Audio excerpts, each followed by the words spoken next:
문서 감정 결과가 나오기까지 열흘이 걸렸습니다. 봉수와 석 달 노인은 그 열흘을 조용히 보냈습니다. 평소와 다르지 않은 날들이었습니다. 봉수는 새벽같이 산에 올라 약초를 캐고 돌아왔습니다. 노인은 마당을 쓸고 저녁이면 봉수 옆에 앉아 약초를 다듬었습니다. 말이 많지 않았습니다.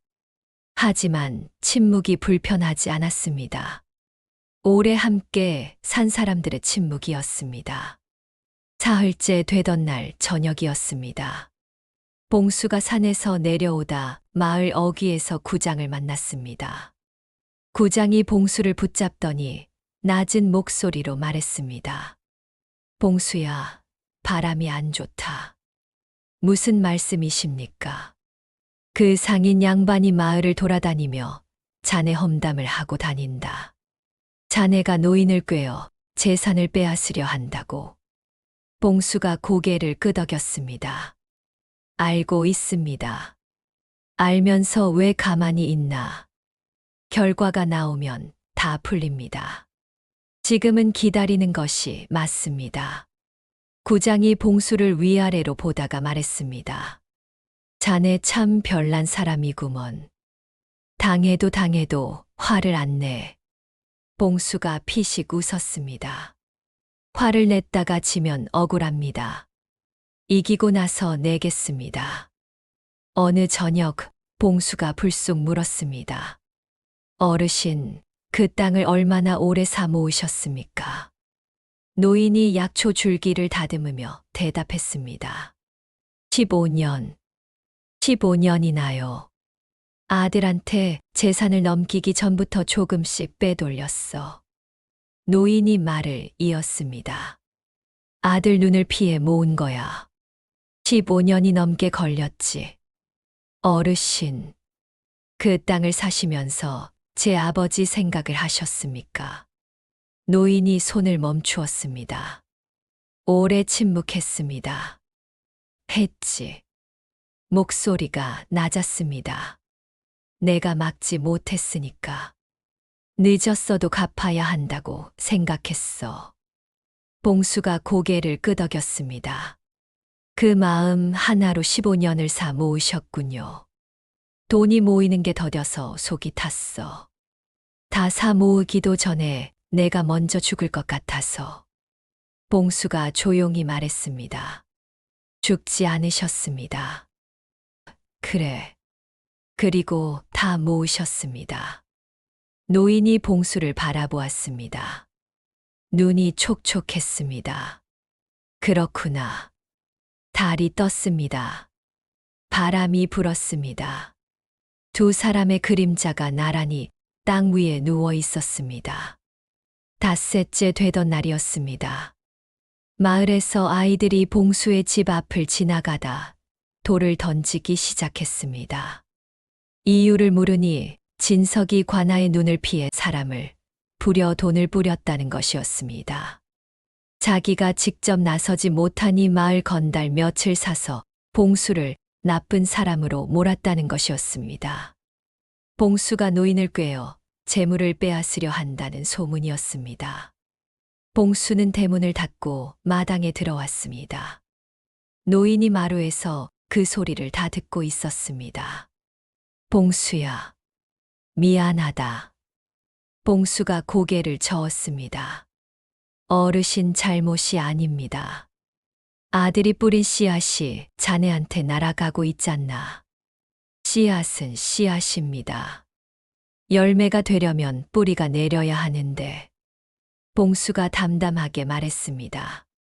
이 마을에 제가 어떤 사람인지 아는 이들이 있습니다.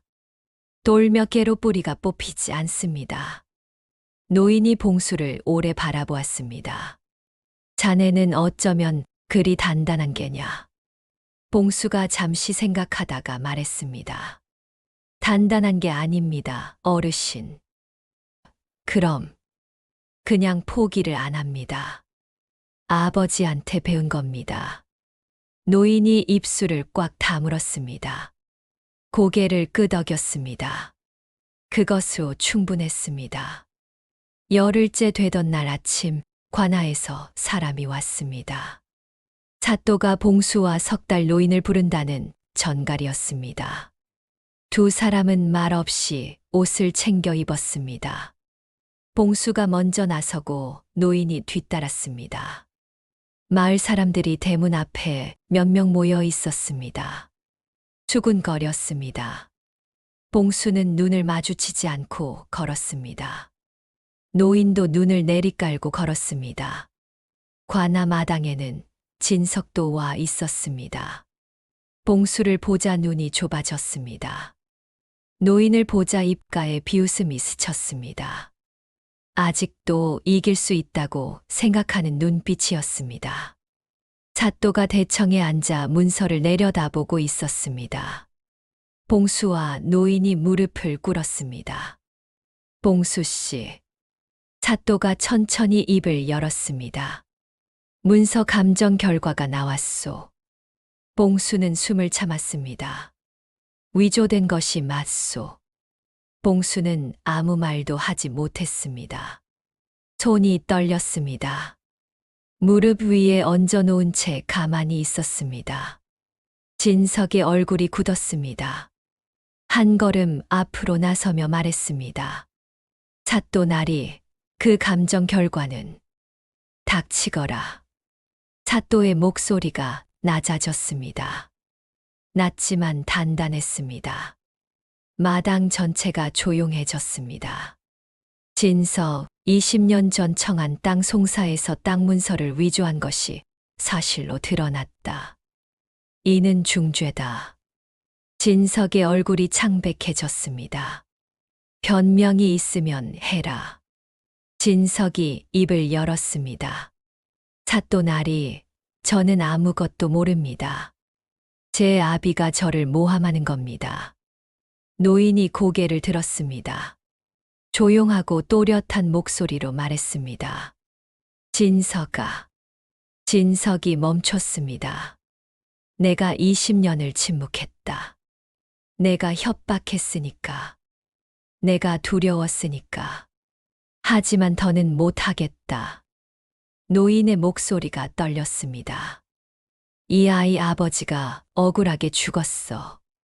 그 앞에서 나는 더 이상 모른 척 할 수가 없다. 마당이 고요했습니다. 진석이 입술을 깨물었습니다. 사또가 포졸들에게 눈짓했습니다. 진석을 포박하라. 진석이 소리쳤습니다. 사또 나리, 이건 누명입니다. 저 늙은이가 저를 팔아넘기는 겁니다.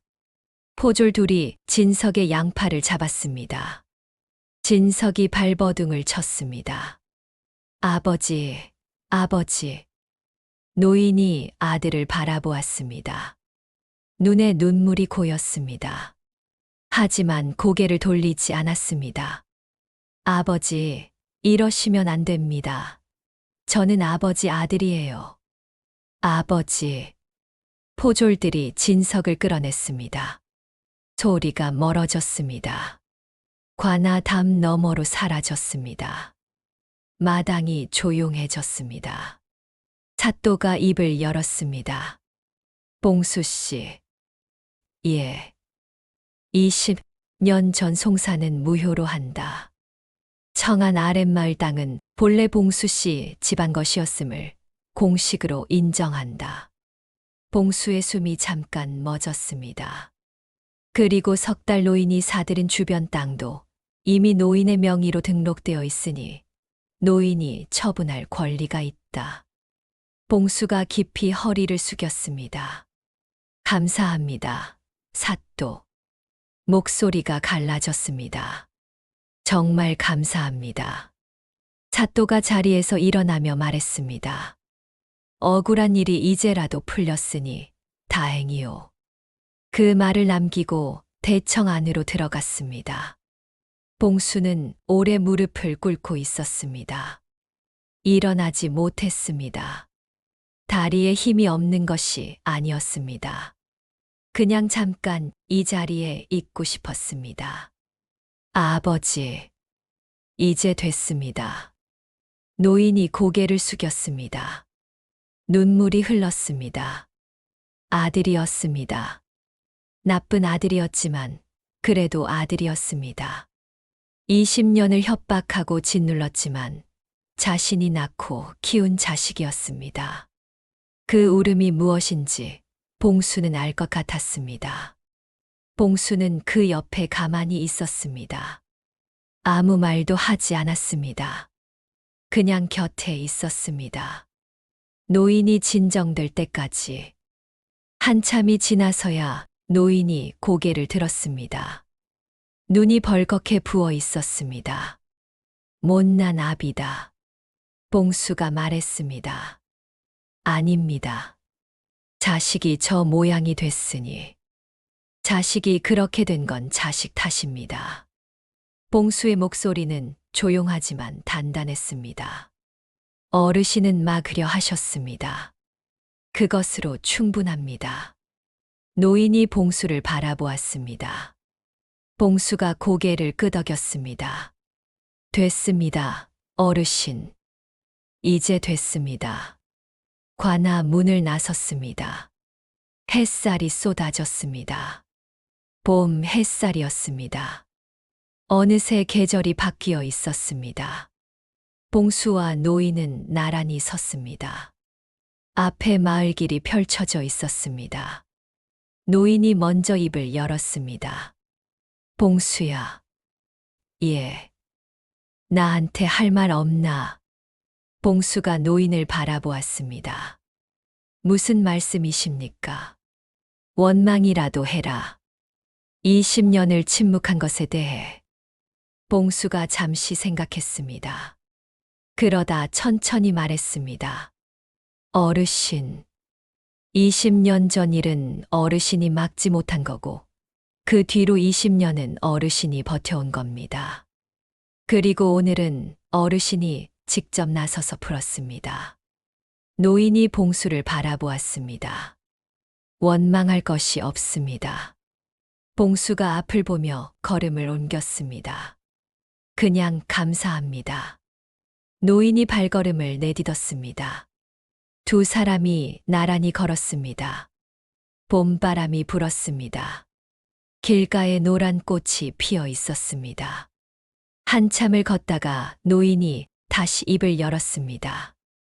봉수야. 예. 나 부탁이 하나 있다. 봉수가 노인을 바라보았습니다. 노인이 걸으면서 말했습니다. 시선은 앞을 향한 채로. 자네를 내 아들로 삼고 싶어. 봉수의 발걸음이 멈추었습니다. 노인도 멈추었습니다. 봉수를 보지 않았습니다. 그냥 앞을 보았습니다. 자네 아버지 땅을 자네한테 돌려주는 건 당연한 일이고, 그것과는 별개로 노인이 천천히 봉수를 바라보았습니다. 나는 자네 곁에서 늙고 싶다. 봉수는 아무 말도 하지 못했습니다. 눈이 뜨거워졌습니다. 이 사람이 아버지를 죽인 자의 아버지였습니다. 자신이 산에서 붙잡아 내려온 사람이었습니다. 이불을 덮어주고 밥을 지어주고 약초를 함께 다듬었던 사람이었습니다. 그리고 20년의 죄책감을 품고 살다가 결국 혼자 나서서 진실을 말한 사람이었습니다. 거절해도 된다. 억지로 하는 말이 아니야. 노인이 덧붙였습니다. 다만 내가 그 마음이라는 걸 알아줬으면 해서. 봉수가 눈을 감았습니다. 바람이 불었습니다. 눈물이 눈꺼풀 아래서 맴돌았습니다. 아버지, 이래도 됩니까? 이 사람을 아버지라 불러도 됩니까? 대답은 오지 않았습니다. 다만 바람이 한 번 더 불었습니다. 따뜻한 바람이었습니다. 봄바람이었습니다. 봉수가 눈을 떴습니다. 어르신, 저도 그랬으면 좋겠습니다. 노인의 눈이 빨개졌습니다.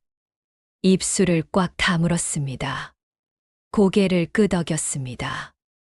그 한 번의 끄덕임 안에 얼마나 많은 것이 담겨 있는지 두 사람 모두 알았습니다. 그날 저녁 두 사람은 집으로 돌아왔습니다. 봉수가 아궁이에 불을 지폈습니다. 노인이 마루에 앉았습니다. 평소와 같은 저녁이었습니다. 하지만 무언가 달랐습니다. 집 안 공기가 달랐습니다. 오래 닫혀 있던 창문을 연 것처럼 무거운 것이 빠져나간 자리에 새로운 것이 들어온 것처럼 봉수가 밥을 지으며 말했습니다. 어르신, 아버지라고 불러도 됩니까? 노인이 마루 끝에서 대답했습니다. 그래라. 예. 잠시 침묵이 흘렀습니다. 봉수가 다시 말했습니다. 아버지. 노인이 멈추었습니다. 왜? 아무것도 아닙니다. 한번 해보고 싶었습니다. 노인이 헛기침을 했습니다. 쓸데없이. 봉수가 웃었습니다. 예, 아버지. 또 부른다. 한 번 더요. 노인이 입을 다물었습니다. 하지만 귀끝이 빨개졌습니다. 저녁상이 차려졌습니다. 두 사람이 마주 앉았습니다. 봉수가 밥을 한 그릇 덮어서 상 한쪽에 올려놓았습니다. 노인이 그것을 바라보았습니다. 누구 것이냐? 아버지 것입니다. 친아버지. 노인이 말이 없었습니다. 봉수가 말했습니다. 같이 먹어도 될 것 같아서요. 노인이 천천히 고개를 끄덕였습니다. 그러자 세 사람 분의 밥상이었습니다. 두 사람이 앉아 먹었습니다. 그리고 자리 하나가 비어 있었습니다. 비어 있었지만 비어 있지 않았습니다. 밥을 먹는 내내 두 사람은 말이 없었습니다. 숟가락 소리만 났습니다. 조용했습니다. 그리고 따뜻했습니다. 봉수는 밥을 먹으면서 생각했습니다. 아버지는 이 집에 한 번도 와본 적이 없었습니다. 이 밥상에 앉아본 적도 없었습니다. 하지만 어쩐지 오늘은 여기 있는 것 같았습니다. 그 빈 그릇 앞에 밥을 먹고 나서 봉수가 마루에 앉았습니다. 노인이 옆에 앉았습니다. 하늘에 별이 가득했습니다. 봉수가 말했습니다. 아버지. 응. 봄이 됐습니다. 그렇구나. 청한 땅에 씨를 뿌려야 할 것 같습니다. 노인이 봉수를 바라보았습니다. 혼자 할 거냐? 같이 하시겠습니까? 노인이 잠시 생각하다가 말했습니다. 허리가 안 좋은데 제가 하고 아버지는 옆에서 지켜보시면 됩니다. 구경꾼이 되라는 거냐? 아닙니다. 감독이 되시면 됩니다. 노인이 피식 웃었습니다. 봉수도 웃었습니다. 밤바람이 불었습니다. 약초 다발이 처마 아래서 흔들렸습니다. 멀리 산속에서 소쩍새가 울었습니다. 어젯밤과 같은 소리였지만 오늘은 달리 들렸습니다. 슬프지 않았습니다. 그냥 봄밤의 소리였습니다. 봉수는 별을 올려다보았습니다. 아버지, 잘 들리십니까? 땅이 돌아왔습니다. 그리고 저는 새 아버지가 생겼습니다. 이상한 일이지요. 하지만 나쁘지 않습니다. 아버지라면 어떻게 하셨을까? 봉수는 생각했습니다. 아마 웃으셨을 것입니다. 그냥 웃으셨을 것입니다. 노인이 말했습니다. 봉수야. 예. 추우냐? 아닙니다. 나는 좀 춥다. 봉수가 일어섰습니다. 들어가시지요. 아직 별 좀 더 보다가. 봉수가 다시 앉았습니다. 그러시지요. 두 사람은 한동안 더 앉아 있었습니다. 말이 없었습니다. 별이 흘렀습니다. 바람이 불었습니다. 그것으로 충분했습니다. 노인이 먼저 일어났습니다. 들어가자. 예, 아버지. 노인이 멈추었습니다. 뒤를 돌아보지 않았습니다. 익숙해지겠구나. 봉수가 웃었습니다. 그렇게 되길 바랍니다. 두 사람이 방으로 들어갔습니다. 등잔에 불을 켰습니다. 봉수가 이불을 폈습니다. 노인이 이불 속으로 들어갔습니다. 눈을 감기 전에 한마디 했습니다. 봉수야. 예. 잘 잤다. 봉수가 웃었습니다. 아직 안 주무셨습니다. 미리 하는 거야. 예, 아버지. 잘 주무십시오. 등잔 불빛이 흔들렸습니다. 노인의 숨이 차츰 고르게 됐습니다. 봉수는 한동안 그 옆에 앉아 있었습니다. 잠든 얼굴을 바라보았습니다. 산에서 처음 본 그 얼굴이었습니다. 눈 속에 빛이 없던 그 얼굴이었습니다. 지금은 달랐습니다. 주름은 그대로였지만 그 안에 뭔가 다른 것이 들어와 있었습니다. 살아있는 사람의 얼굴이었습니다. 봉수는 조용히 일어났습니다. 등잔을 껐습니다. 어둠이 내렸습니다. 바람 소리가 들렸습니다. 산이 조용했습니다. 해설자. 세상에는 혈육이 아닌 인연으로 맺어진 가족이 있습니다. 서로의 가장 아픈 곳을 건드리면서도 그 아픔 앞에서 등을 돌리지 않는 사람들. 봉수와 석 달 노인이 그랬습니다. 봉수는 원수의 아들이라는 사실을 알고도 노인을 쫓아내지 않았습니다. 노인은 20년의 죄책감을 품고도 살아남았고 결국 직접 나서서 잘못을 바로잡았습니다. 그 봄 청안 아랫마을 땅에는 씨앗이 뿌려졌습니다. 봉수는 씨를 뿌리고 노인은 그 옆에 앉아 지켜보았습니다. 아들이 흙을 고르는 것을, 돌아온 땅에서 새로운 것이 자라나는 것을, 그것을 감독이라고 부를 수 있는지는 모르겠습니다. 하지만 노인에게는 그 자리가 있었습니다. 그것으로 충분했습니다. 사람들은 말했습니다. 약초꾼 봉수가 복을 달고 온 노인을 모셨더니 집안이 일어났다고. 하지만 진짜 이유는 따로 있었습니다. 봉수는 원망하지 않았습니다. 노인은 포기하지 않았습니다. 그것이 전부였습니다. 두 사람의 이야기는 오늘도 그 산 아래 초가집에서 이어지고 있습니다. 아침이면 봉수가 산에 오르고 저녁이면 노인이 마루에 앉아 기다립니다. 그리고 밥상 한쪽에는 늘 한 그릇이 더 놓입니다. 비어있지만 비어있지 않은 자리가. 그 자리를 두 사람은 아무 말 없이 알고 있습니다. 그것이 이 두 사람의 방식이었습니다. 다음에도 알차고 재밌는 영상 준비하겠습니다. 구독과 좋아요로 응원 부탁드립니다. 감사합니다.